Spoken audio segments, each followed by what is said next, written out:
The day for the team racing finals has come. The top 16 teams would now go against each other, fight for this trophy. In the day's first race, Singapore is pitted against Germany. Singapore's Low started at the pit end. Germany's Haman Daniel right behind him. Then, Go and Yokoyama tacked as they headed for the right side of the course and so took the lead. They now held the top 3 spots, while the 4th member of the team was delaying the Germans.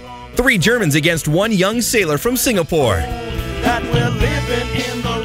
It was an easy win for Singapore in the end, since they finished the race holding on to the first 3 places.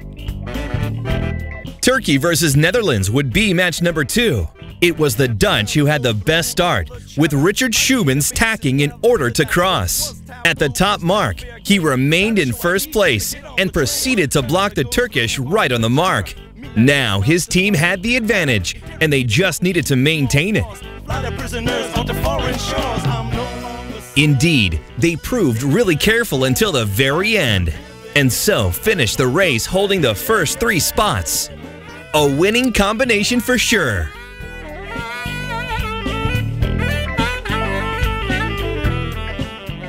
Next up, it was Peru versus Thailand.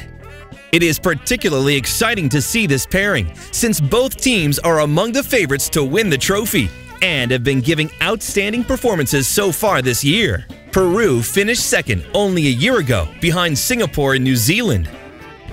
The Peruvians again proved their excellence. They took the lead from early on and eventually completed the race with 3 of their athletes in the first places.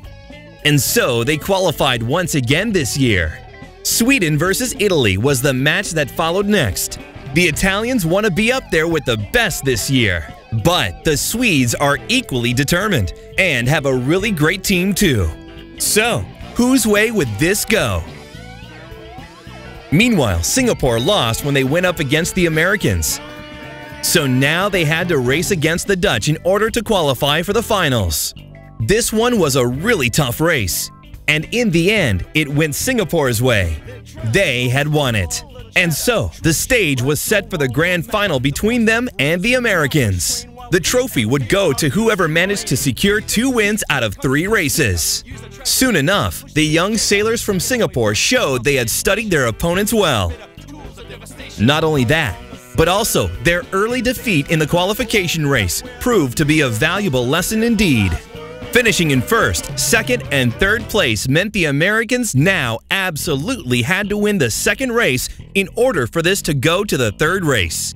But in the 2nd race, again, things didn't start so well for the Americans. The young guns from Singapore, they were really fast too, and at the top mark, it was apparent the winning combo was theirs. Yet the last upwind proved suspenseful enough, with Singapore's Low trying to block USA's Nick Muller in order to leave his 2 other teammates to finish ahead of him. Teamwork does it, and Singapore is once again the winners, and officially the 2012 Optimist World Championship. Congratulations to this excellent team and their coach. They won the team racing event once again with 2 wins in the finals, beating the Americans in 2nd place. But it's not all over here in Santo Domingo. The fleet racing continues tomorrow, so stay tuned.